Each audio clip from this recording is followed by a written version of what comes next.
नमस्कार, one India Hindi में आपका स्वागत है। मैं हूं आपके साथ मृदुल चंदेल। पिछले 2 सालों में कोरोना वायरस ने कई मौक़ों पर अपना स्वरूप बदला है। एक समय चीन के वुहान से निकला वो वायरस अब नए वेरिएंट की वजह से ज़्यादा खतरनाक और जानलेवा बन गया है। इसी कड़ी में अब नया वेरिएंट सामने आया है, ओमिक्रॉन, जिसको विश्व स्वास्थ्य संगठन ने भी वेरिएंट ऑफ कंसर्न माना है। अब तक 25 देशों में फैल चुके इस नए वेरिएंट को लेकर ज़्यादा जानकारी तो सामने नहीं आई है, लेकिन WHO ने पूरी दुनिया को सावधान जरूर कर दिया है। दरअसल कोरोना वायरस संक्रमण के नए वेरिएंट ओमिक्रॉन ने अब अमेरिका और UAE में भी दस्तक दे दी है। दोनों देशों में एक ओमिक्रॉन का केस मिला है। इसके साथ ही ऐसे देशों की संख्या भी बढ़ गई है जहां कोरोना के नए वेरिएंट ओमिक्रॉन के केस मिले हैं। अब ऐसे कम से कम 25 देश हो गए हैं। इससे पहले WHO की ओर से बताया गया था कि कम से कम 23 देशों में ओमिक्रॉन फैल चुका है।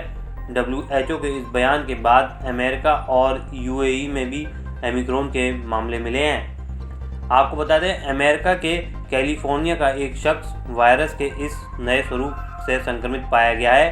अमेरिका के शीर्ष संक्रमण रोग विशेषज्ञ डॉक्टर एंथनी फाउची ने व्हाइट हाउस में कहा कि ये अमेरिका में कोविड-19 के ओमिक्रॉन स्वरूप के संक्रमित होने का पहला मामला है। उन्होंने कहा कि संक्रमित व्यक्ति 22 नवंबर को दक्षिण अफ्रीका से लौटा था और 29 नवंबर को वो जांच में संक्रमित पाया गया था।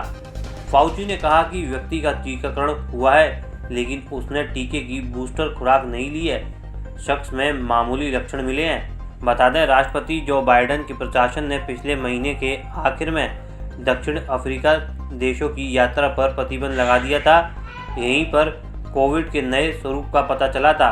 यहाँ ये कम से कम 25 देशों में फैल चुका है। विश्व स्वास्थ्य संगठन के अध्यक्ष टेड्रोस अधनॉम घेब्रेयेसस पहले ही इसके और भी देशों में फैलने की अंदेशा जता चुके हैं। गौरतलब है कि बोत्सवाना में 19, दक्षिण अफ्रीका में 77, नाइजीरिया में 3, ब्रिटेन में 22, दक्षिण कोरिया में 5, ऑस्ट्रेलिया में 7, ऑस्ट्रिया में 1, बेल्जियम में 1, ब्राज़ील में 3, चेक गणराज्य में 1, फ्रांस में 1, जर्मनी में 9, हांगकांग में 4, इजराइल में 4, इटली में 9, जापान में 2, नीदरलैंड में 16, नॉर्वे में 2, स्पेन में 2, पुर्तगाल में 13, स्वीडन में 3, कनाडा में 6, डेनमार्क में 4, अमेरिका में 1, UAE में भी एक मामला सामने आ चुका है। इस खबर में फिलहाल इतना ही।